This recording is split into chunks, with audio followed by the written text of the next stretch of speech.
ಕುಂದಾಪುರದ ಕೋಟೇಶ್ವರ ಸಮೀಪದ ಯುವ ಮೆರಿಡಿಯನ್ ಬ್ಯಾಂಕ್ವೆಟ್ ಹಾಲ್ನಲ್ಲಿ ನಡೀತಾ ಇದ್ದ ಚಿನ್ನ ಮತ್ತು ವಜ್ರಾಭರಣಗಳ ಪ್ರದರ್ಶನ ಹಾಗೂ ಮಾರಾಟ ಮಳಿಗೆಯಿಂದ ಚಿನ್ನಾಭರಣ ಕಳವು ಮಾಡಿದ ಆರೋಪದಲ್ಲಿ ಕುಂದಾಪುರ ಪೊಲೀಸರು ಇಬ್ಬರು ಅಂತಾರಾಜ್ಯ ಕುಖ್ಯಾತ ಕಳ್ಳರನ್ನ ಬಂಧಿಸುವಲ್ಲಿ ಯಶಸ್ವಿಯಾಗಿದ್ದಾರೆ.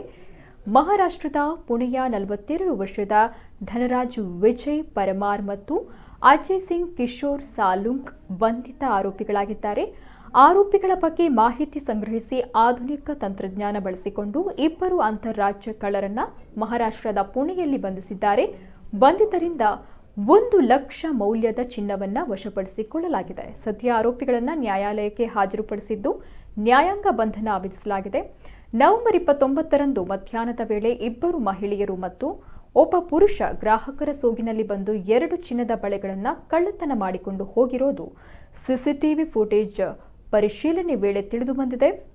ಕಳವಾದ 43 ಗ್ರಾಂ ಚಿನ್ನದ ಬಳೆಗಳ ಮೌಲ್ಯ 2.86 ಲಕ್ಷ ಅಂತ ಅಂದಾಜಿಸಲಾಗಿದೆ. ಈ ಕುರಿತು ಕುಂದಾಪುರ ಠಾಣೆಯಲ್ಲಿ ಪ್ರಕರಣ ದಾಖಲಾಗಿತ್ತು.